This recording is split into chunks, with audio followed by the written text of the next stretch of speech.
first came to the high desert, Gene Shoemaker wondered if he was too late. Was the West all explored?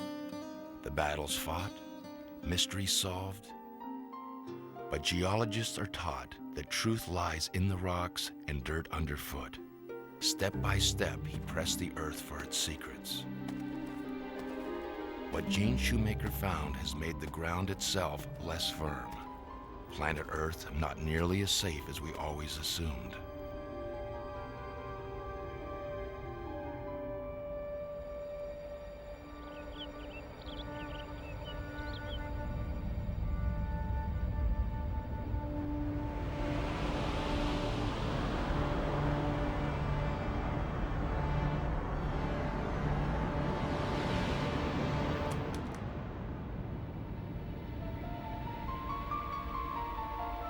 It's like being in a hail of bullets going by all the time.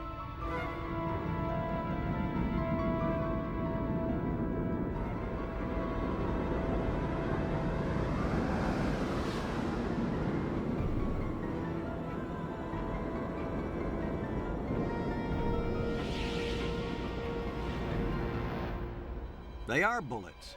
They're bullets out there in space.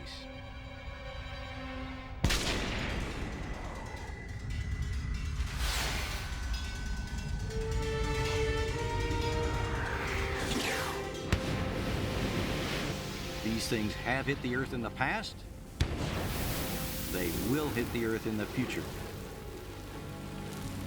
It will produce a catastrophe that exceeds all other known natural disasters by a large measure. Before Gene Shoemaker, few people gave it much thought. One of the most powerful forces in the making of our planet, and perhaps the deadliest hazard.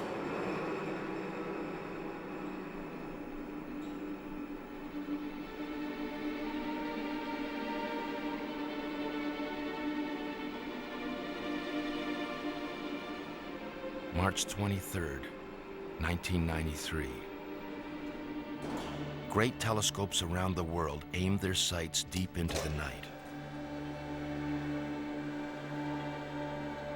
They were peering far into space, searching for traces of the Big Bang at the outermost reaches of the universe.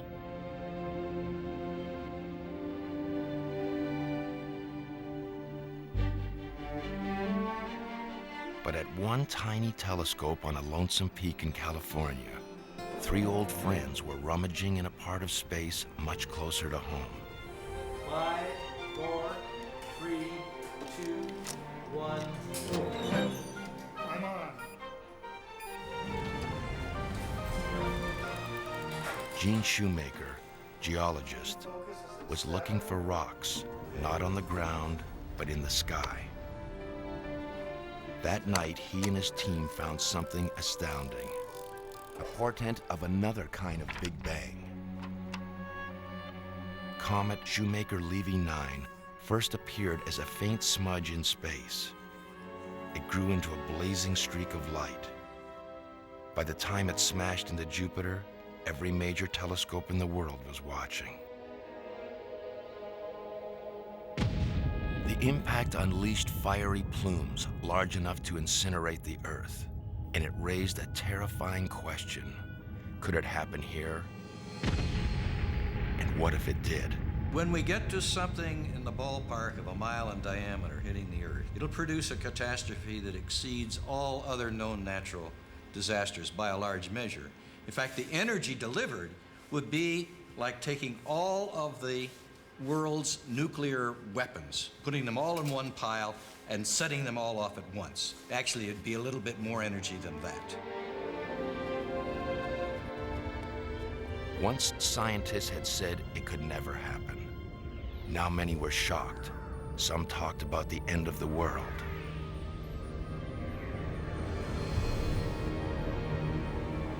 If something sneaks up on us, then there's very little we can do. In fact, today, the most likely situation is zero warning. The next impact of a mile-sized object will probably happen without any prior discovery of it at all. The first thing you will know is when you feel the ground shake and see the plume of fire coming up over the horizon.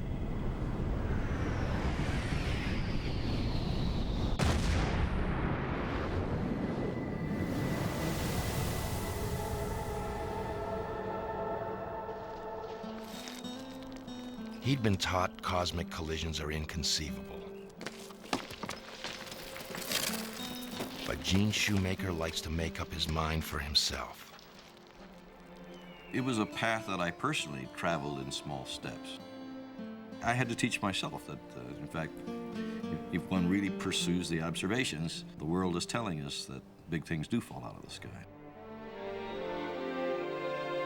What the world told Gene, it said most eloquently at Meteor Crater.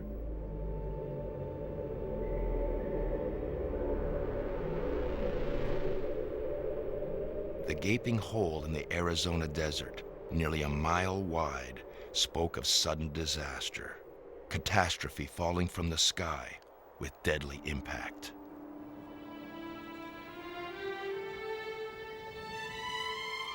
There were similar craters in other places, but most geologists said they were the remnants of ancient volcanoes, formed over eons of time by constant predictable forces. Nothing this big happened quickly or suddenly.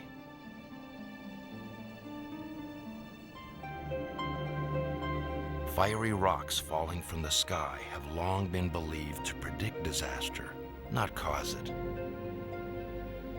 Meteorites have been feared as omens and cherished as relics around the world.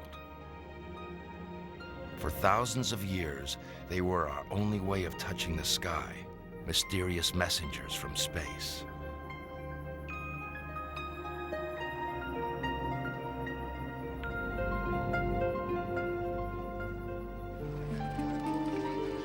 The intrigue they held for ancient oracles still captivates modern scientists. It was inside a meteorite, a Martian rock that landed in Antarctica, that researchers discovered the most compelling intimation ever of life beyond the Earth.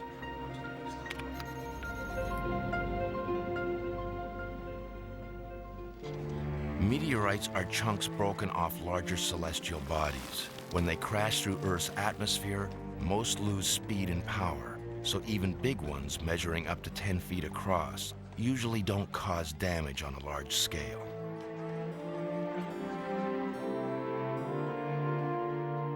Still, if you or your house happen to stand in the path of a stone from space, repairs will be necessary.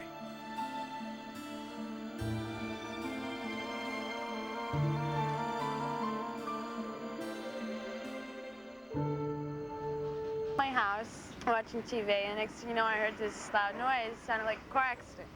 It was a chunk of stone speckled with iron, about the size of a football. They told me the rock was estimated at 4 billion years old, which is about as old as the Earth itself. And that's exciting. The Peekskill meteorite did make the local news, but like most meteorites, its impact was minimal. In 1972, a rock the size of a bus blazed so brightly it was seen in daylight and was filmed by a tourist near the Grand Tetons. There was no impact, confirming what most scientists thought, that Earth's atmosphere would incinerate even giant boulders or break them into relatively harmless pieces. What was it then that violently shook the Earth on June 30th, 1908? A blinding fireball exploded over a remote part of Siberia. As far away as England, an eerie glow lit up the sky. 2 decades passed before scientists could mount an expedition to find the site where the blast occurred. It was an arduous trip to an uncertain destination, but the scientists knew they had arrived when they saw the staggering devastation on the banks of the Tunguska River. Over hundreds of square miles, the forest lay flattened in vast concentric circles. The scientists suspected the destruction had been caused by a huge meteorite, an asteroid. They set out to unearth it. Long months spent draining the swamps and digging into the wasted land yielded nothing. For years to come, Tunguska would remain one of the great mysteries of the Earth. At about the same time, on the other side of the globe, a similar mystery haunted this giant bowl in the Arizona desert. In the early 1900s, Daniel Beringer, a mining engineer, found little chunks of meteorite around the crater. He drilled the crater floor in search of an asteroid, but came up empty-handed and deeply disappointed. Geologists weren't surprised, but years later, a young Gene Shoemaker was intrigued. What had happened here? It did seem like a giant wound in the earth. It appeared as though the ground had been dealt a devastating blow. Massive beds of rock that once lay flat were broken and thrust violently into the air. The rim was strewn with giant limestone boulders that could only have come from deep beneath the surface, flying hundreds of feet in the air. But like all geologists, Gene had been taught that even the most dramatic landscapes took shape at a creeping pace. Meteor crater could not in fact be a meteor crater.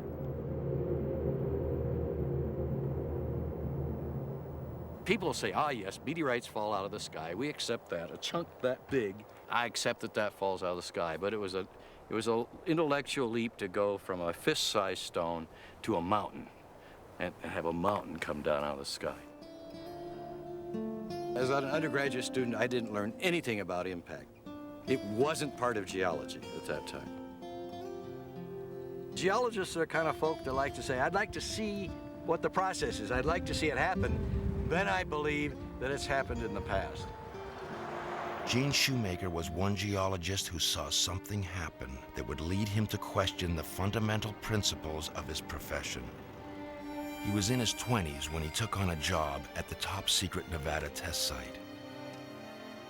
Here he witnessed a new mechanism by which craters could be made.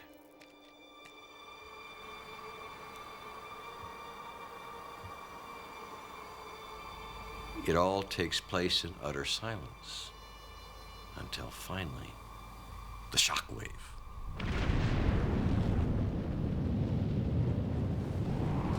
Bam! And then it's followed with roiling thunder.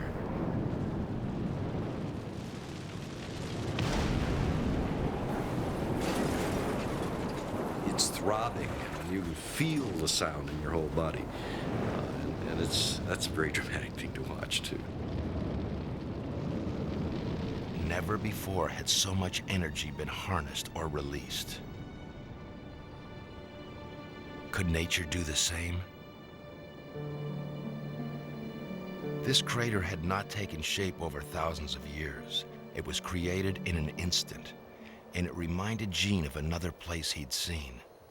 It was the largest crater at the time formed by a shallow underground explosion. And so I could go directly from this to Mother Nature's crater. My hunch was that I would go have a look at Meteor Crater and see what the structure was, because it had never been thoroughly mapped and described. And so I didn't know what the structure was until I went. But having mapped this first, I went to Meteor Crater, and voila!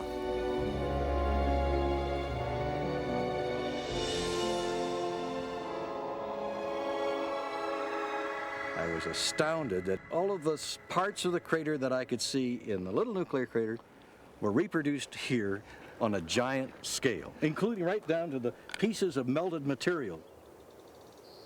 Around the crater, Gene found tiny beads of glass, rock that had been melted and sprayed out. He'd seen these too in Nevada. Some rocks would reveal a newly discovered mineral, kozite, an intensely squeezed form of quartz that no volcano is powerful enough to produce. In this microscopic sample was encoded a story of violent devastation wrought by a 100-foot asteroid hurtling so fast the atmosphere could not slow it down.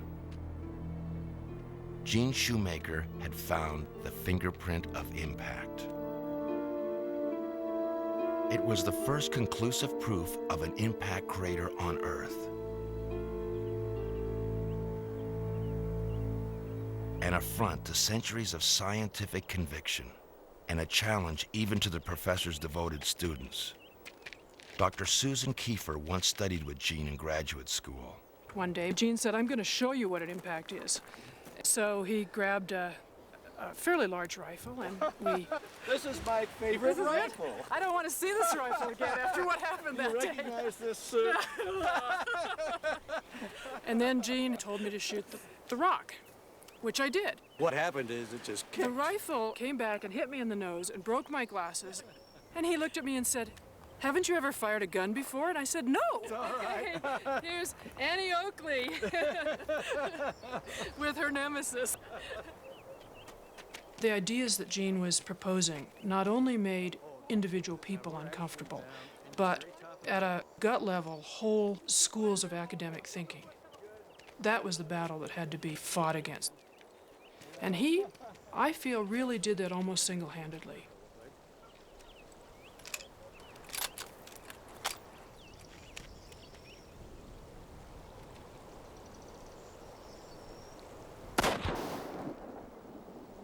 That's a nice looking crater.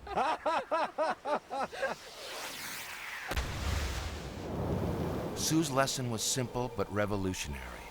A relatively small object traveling at great speed will blast a huge hole upon impact and at the same time almost completely disintegrate. The mysteries of Tunguska and Meteor Crater were solved.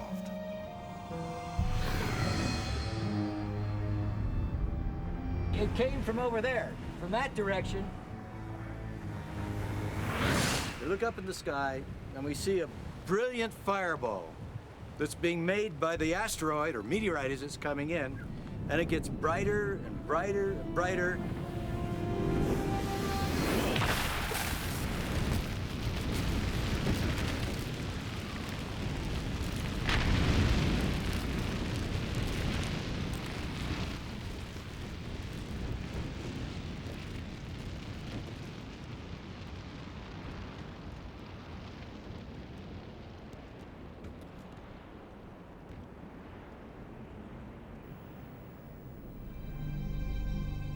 Gene's explanation of Meteor Crater was controversial, but the reason he studied craters in the first place seemed downright crazy.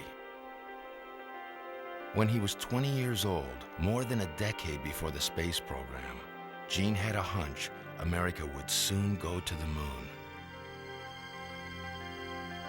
And why would you go to the moon? To study the moon. And who do you send to study the moon? You send a geologist, right?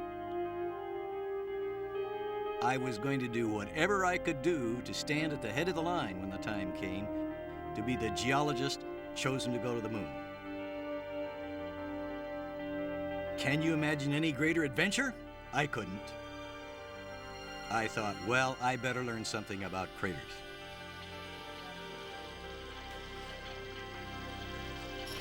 Oh, Gene, that's great. Oh, look at that. I'm ready. Gene dared confide his dream only to one person. This was 1951. When we first met, I just thought she was the neatest gal I had ever met. That's it. His wife, Carolyn, would become his lifelong accomplice in dreaming and scheming. What attracted me to you? What's that? I think it's your enthusiasm about things. Gets this big smile, and you know he's just full of joy and enthusiasm for what he's talking about. Gene has a way of getting what he wants. We choose to go to the moon. We choose to go to the moon. In the early 60s, it seemed Gene might actually get what he wanted most. We choose to go to the moon in this decade and do the other things, not because they are easy. America was going to the moon, and he was already an expert on craters. There were many thousands of them on the near side of the moon alone. Gene believed they could yield tremendous knowledge about the role of impact in shaping not only the moon, but the Earth as well. The moon is this slate that nobody's been erasing. The record that we're seeing of bombardment, all of those craters that we see on the moon, are a record of the flux, of the hail of bullets coming by that's hitting both the Earth and the moon. If we want to see what a very fresh, big impact crater looks like when it's first formed, you look at the moon. That guy up there. The people who ran the space program didn't look at the moon that way. They were pitted in a furious race. What mattered to them was getting there, not what could be learned once we arrived. There's no question that NASA managers, NASA engineers, and indeed the astronauts themselves were not particularly interested in doing science in space. That was not their mission. They had signed up to beat the Russians to the moon. And the farthest thing from anybody's mind was actually doing some science and collecting some samples. But nevertheless, even though he was considered probably a weirdo by some in the engineering community, Gene did not give up in trying to push this idea that doing geology on the moon was important. But geology on the moon was a hard sell. Few scientists thought Gene was right about the effect of impact on the Earth, much less the moon. Many believed lunar craters, too, were old volcanoes. Before Gene got to ride a rocket, he took a fateful trip in a more modest vehicle. The Shoemakers were on vacation in southern Germany. Gene was eager to come here to visit the Reese Basin, a 15-mile-wide depression that was universally believed to be an ancient volcano. Gene and Carolyn went strolling through the medieval town of Nördlingen in the heart of the crater. And there Gene came upon the largest geologic sample he'd ever found.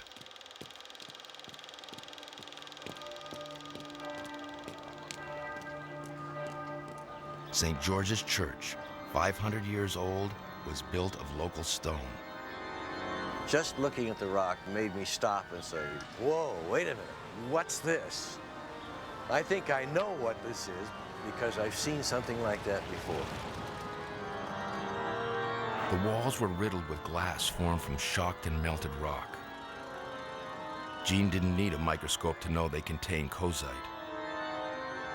He was thrilled beyond words, and I was for him. Just to go along and just admire all of this evidence for impact and the formation of a giant crater, and here it is incorporated into the cathedral, and it was just a very strange and interesting feeling, and saying, yes, we know what this is now.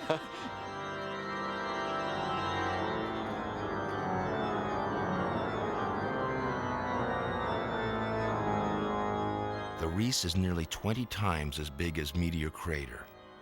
It was the first big impact crater on the Earth which we could prove was an impact crater.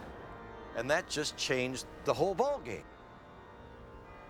This was impact on an entirely different scale, brought on by a mile-wide boulder that drastically changed the landscape 15 million years ago.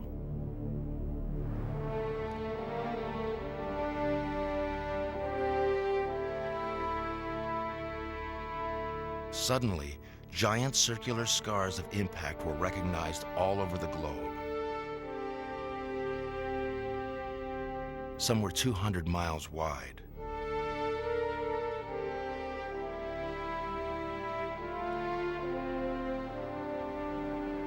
Now we really understood there were big craters made on the Earth, and of course that meant those big craters we saw on the Moon, which I was also pretty sure were of impact origin. Now we had a way of saying, yes, it's happened on the Earth, the proof is here, but they're also on the Moon. Gene had finally earned the credibility to convince NASA and the United States Geological Survey to establish a program aimed at doing geology on the Moon. Gene was appointed to run it. Dr. Shoemaker, as the man in charge of the astrogeology program, what are you telling the astronauts to look for when they start exploring the Moon? Small features of the Moon that will be close by around the landing site. And of course, we also want them to bring back a large number of samples. Gene brought the Apollo astronauts to his favorite hole in the ground to teach them geology. This seemed to me like a natural place to train astronauts who were going to go to the Moon and look at craters. In fact, the best place in the world for it. You really get a feel of what a crater's like, and every one of them wanted to get on the Moon. So they wanted to have a good idea of what they were going to get into.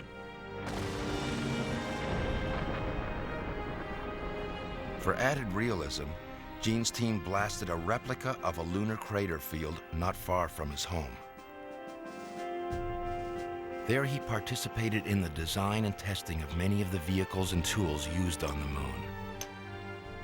Gene's youthful dream was becoming a reality.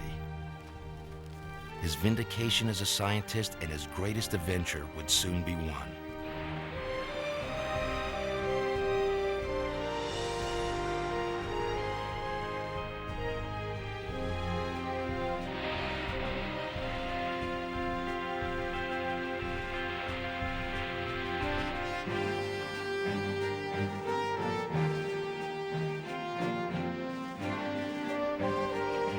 Seconds and counting. Guidance internal. 15, 14, 13, 12, 11, 10, 9. We have ignition sequence start. Engines on. 5, 4, 3, 2. All engines running. Launch commit. Liftoff. We have liftoff 49 minutes past the hour.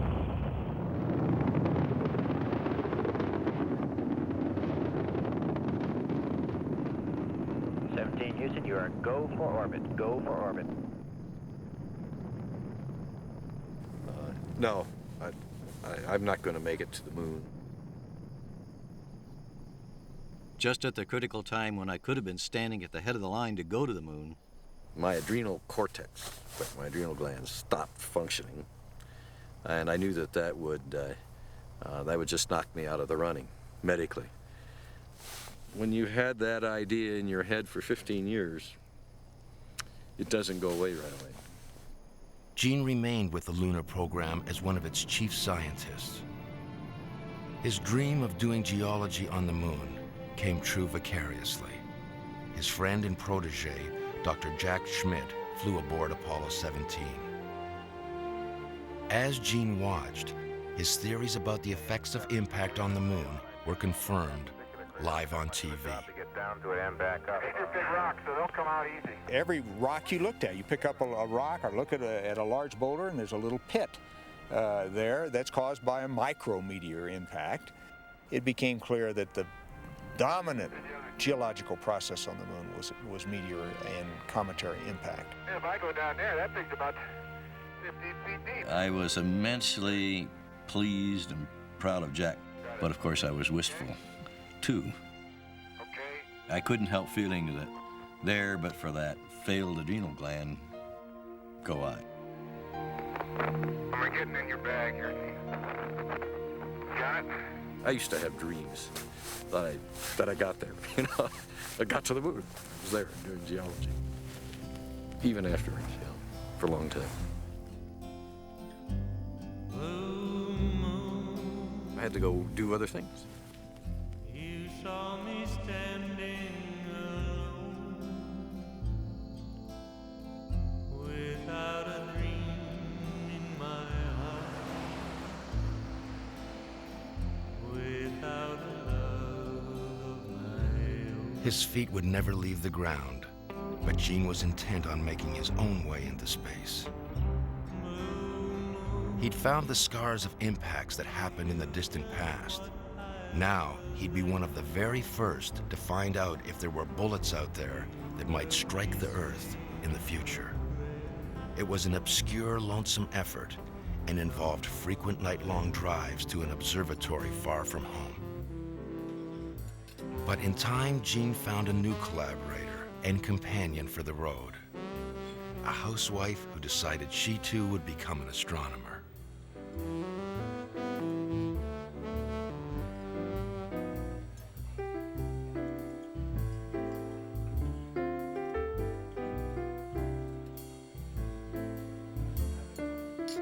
For Gene, it was a journey from deep disappointment to new dreams and adventures. I had some real misgivings because I thought, this means that I'm going to go to Palomar and I'll have to stay awake all night long and observe, because I'd never stayed awake all night in my life. It was kind of a surprise to me to discover that I really loved the observing. I could, if I was very busy, stay awake all night. In the early morning hours, the shoemakers would wend their way up Palomar Mountain, home to what was then the most powerful telescope in the world. The 200-inch Hale was the temple of deep space astronomy. It was called the Big Eye and was not designed for observing asteroids. In fact, before Gene came along, no one here or anywhere else had ever systematically searched for asteroids that could hit the Earth. Down the slope from the Big Eye was a tiny telescope that was virtually unused. The Little Eye was just what Gene needed. This is kind of suited to our style and level of effort. We call it our mom and pop operation, and that's basically the way we've done it. Turned out to be a perfect instrument for our purposes.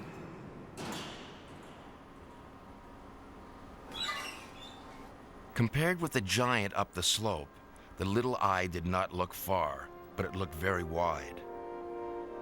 It was ideal for patrolling the inner solar system for stray bullets. Most astronomers saw the solar system as a harmonious arrangement of planets orbiting the sun. They paid little attention to the hundreds of thousands of asteroids, chunks of iron and rock left over from the formation of the major planets. Most of them orbit harmlessly between Mars and Jupiter, the asteroid belt. But if an asteroid veered out of its normal orbit into one that cuts across the path of the Earth, it would be anything but harmless. Most scientists believe that asteroids almost never became Earth crossers. Were the shoemakers searching for something that wasn't even there? The answer would not come easily. Asteroids look so small on film that Carolyn had to look for them with a microscope. Even then, they would be almost invisible amid the stars.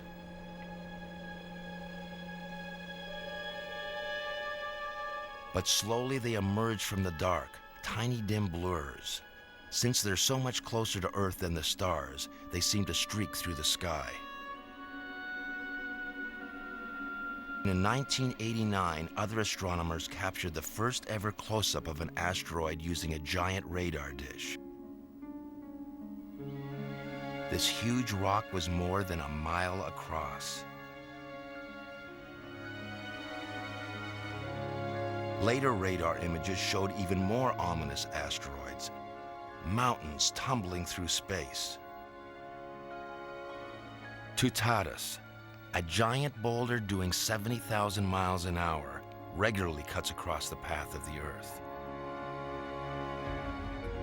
951 Gaspra, first of only 2 asteroids ever to be actually photographed, is as large as the island of Manhattan.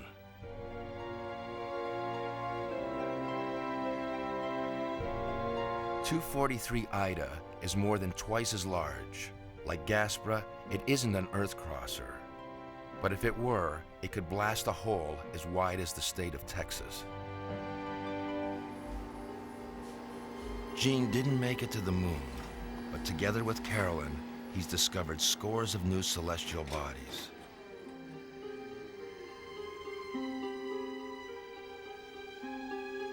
Between them, they found hundreds of asteroids and dozens of comets, and helped transform the map of the sky.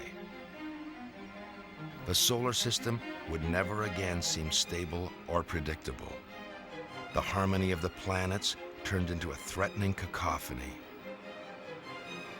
What we've been able to show using this good old telescope right here, and by concentrating on surveying a near region around the Earth, we've been able to show that the Earth revolves around the sun in its own swarm of asteroids.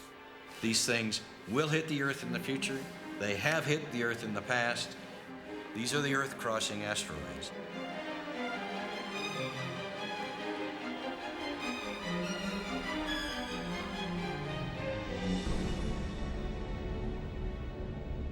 In the 1980s, new evidence emerged of the terrible threat impact poses to life on Earth.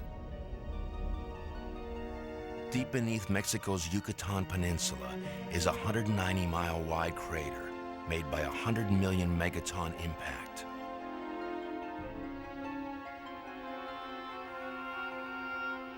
It dates to the time 65 million years ago, when 2/3 of all living species, including the dinosaurs, disappeared from the face of the planet. On March 22, 1989, an asteroid came within 6 hours of striking the Earth, but was not detected until much later. Other asteroids have come even closer. One would have hit the Earth if it had come just 4 hours sooner.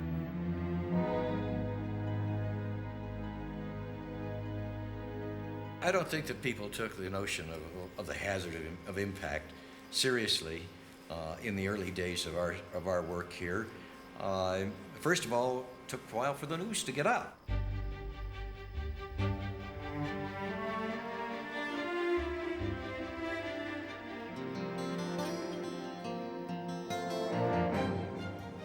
The news that would change everything began to break on the night of March 23, 1993. The shoemakers and their collaborator, David Levy, decided to take some pictures of the sky despite persistent clouds. This was not a good night for observing, much less for making historic discoveries. 5, 4, 3, 2, 1. Open. I'm on. Okay, you're on it. I could hardly see the star I was supposed to be following because Jupiter was so close that the glare of the big planet was swamping the eyepiece. 5. Okay. All right, and plus 37.59. Okay.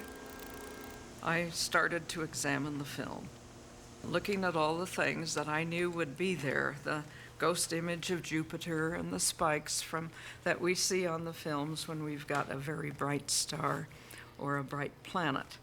And then I started to go by something, and I thought, that's a galaxy? No, that's not a galaxy.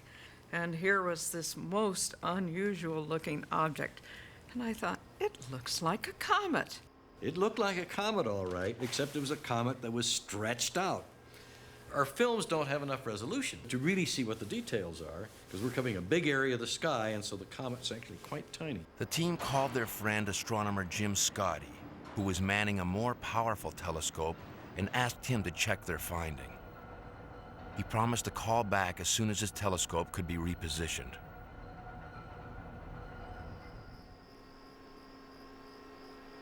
Well, by now it's about 2 hours that has gone by. And then I decided the time had come. Jim had had enough time to take a look, and I called Jim Scotty, and he answered the phone in a voice that I had never heard before. And I said, Jim, are you okay? And he says, yes. David, the sound you heard is me trying to pick my jaw off the floor. And I said, do we have a comet? And he said, boy, do you have a comet. And he started describing what he saw, and I was repeating everything to the two of you. And every sentence, it had these 5 tails, at least 5 discrete nuclei, but he said, I think there's more. And meantime, that music, we had just had Beethoven's First Symphony that was playing in our room, just happened to be on. And the 4th movement started, and it starts with this very slow little introduction.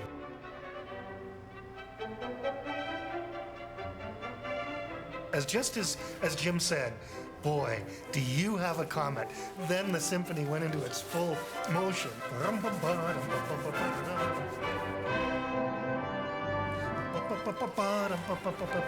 And then right at that point, Jim says, boy, do you have a comet? The comet, essentially an asteroid with a long tail of dust and gas, had been torn into several pieces by Jupiter's gravity. Of course, the big kicker, the big news that it was going to hit Jupiter didn't arrive until about 6 weeks later.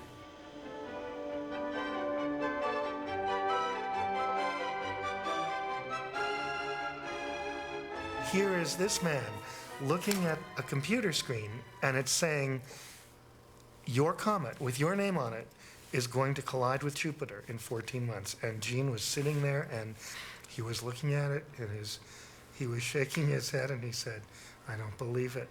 I'm going to see an impact in my lifetime. I just don't believe this. Now the question is, what was going to happen? Were we going to have a big show, or was it going to be something that no one could see? Even as Shoemaker Levy 9 approached Jupiter, some eminent scientists remained skeptical it would make much of an impact. Many astronomers believed the giant planet would swallow the comet into its vaporous depths. On July 16, 1994, when the comet's leading fragment was due to cross Jupiter's path, scientists and reporters gathered at the headquarters of the Hubble Space Telescope. Gene found an empty office to call for news from distant ground-based telescopes. We have heard that there have been some observations from Spain. Dan? Gene Shoemaker. In which I want to hear that. The question is, how soon will Brian be? There would be no reliable data until the Hubble team downloaded the day's first images of Jupiter. To see if there's nothing in the sky. And they did, in fact, detect the plume. In the auditorium, Gene had little more information than the gathered reporters. We should all take these reports very carefully and cautiously at this time. They need to be confirmed. Yeah, that's it. That's it. Look at that. The tiny spot on Jupiter was, in fact, a fiery plume about half the size of the Earth.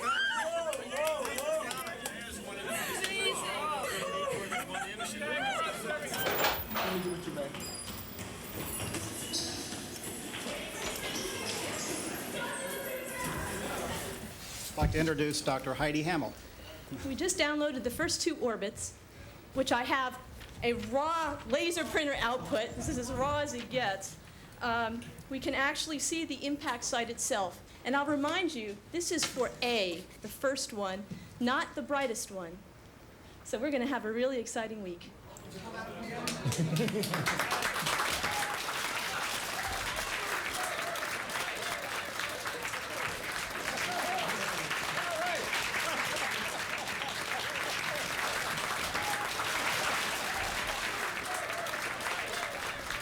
I think we're very, very privileged tonight to see an event that's not once in a lifetime.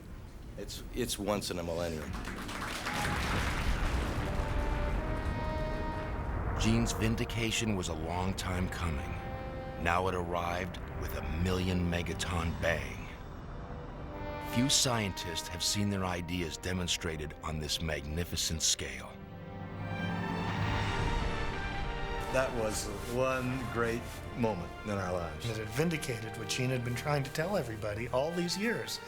And that the SL9 impacts spelled it out in black and white. That, Gene, you got it right. Over the next week, some 20 separate pieces of the comet rained spectacular devastation on Jupiter.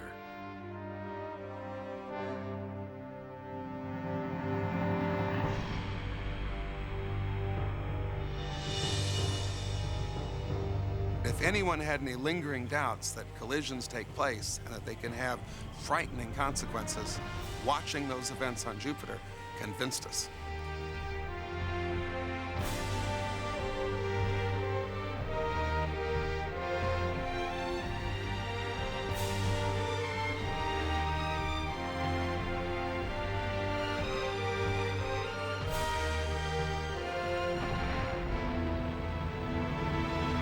To actually finally see an impact on a planet was crossing a threshold.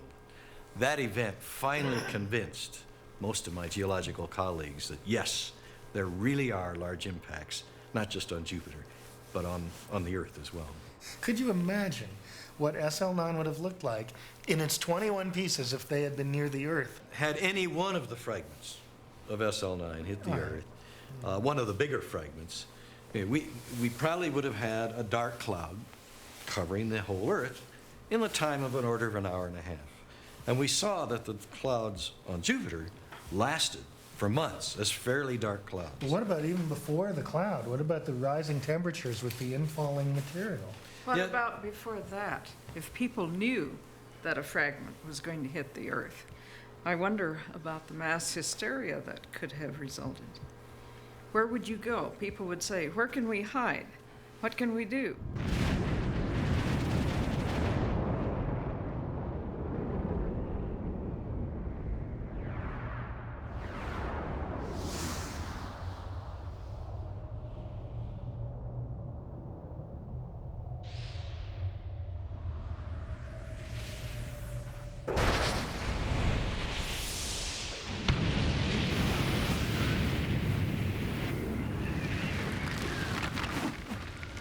You would feel as though you were in an oven turned on to broil.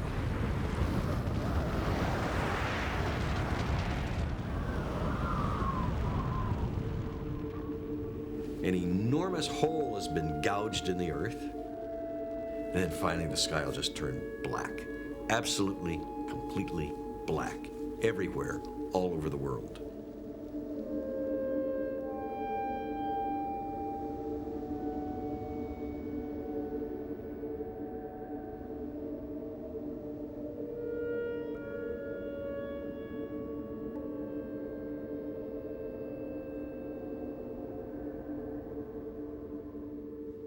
Impacts today are a risk.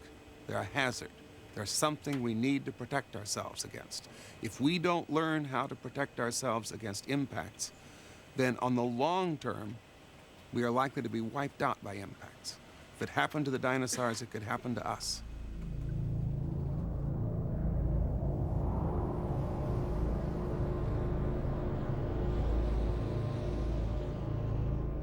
In SL9's wake, scientists and weapons experts from Russia and the United States met at Lawrence Livermore National Laboratory.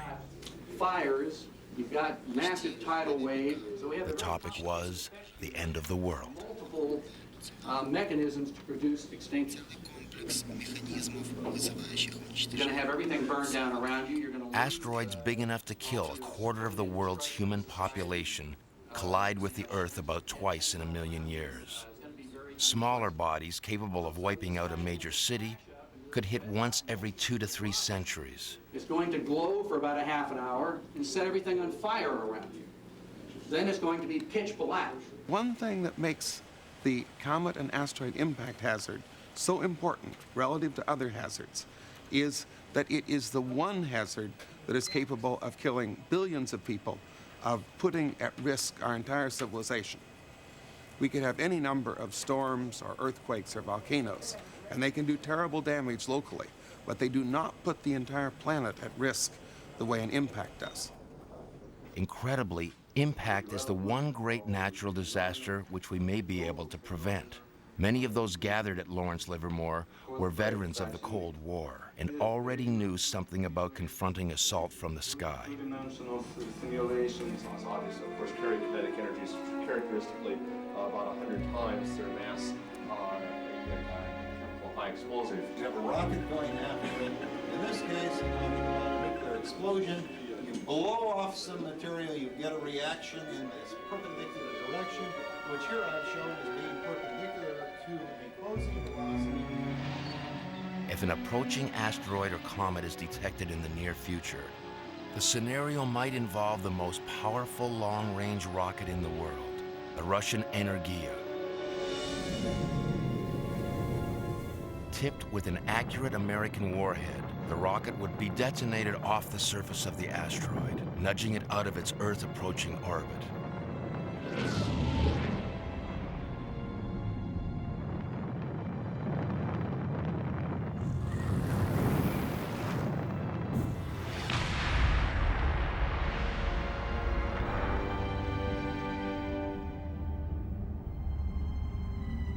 But before you launch a missile, you need to know where to aim.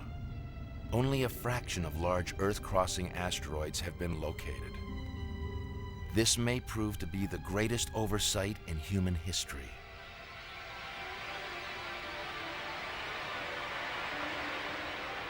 I can tell you with confidence that for the 10% of the big ones that have been discovered, there is no danger.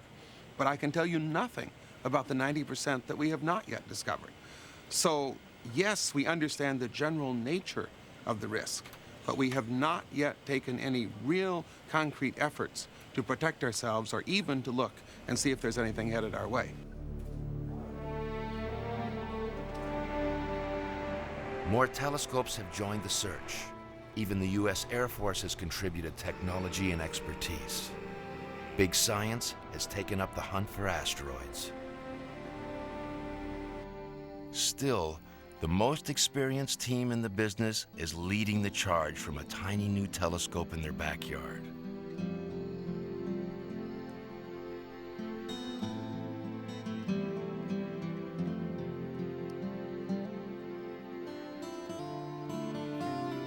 Both Carolyn and I, we're eyeball scientists. We like to look at the sky. It's kind of an old-fashioned brand of science, eyeball science, eyeball observations.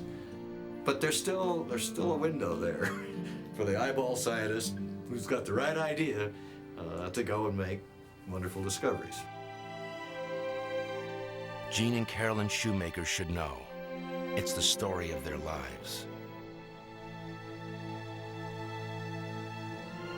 Now they await with all of us the next messenger from the stars. The question is not if, but when.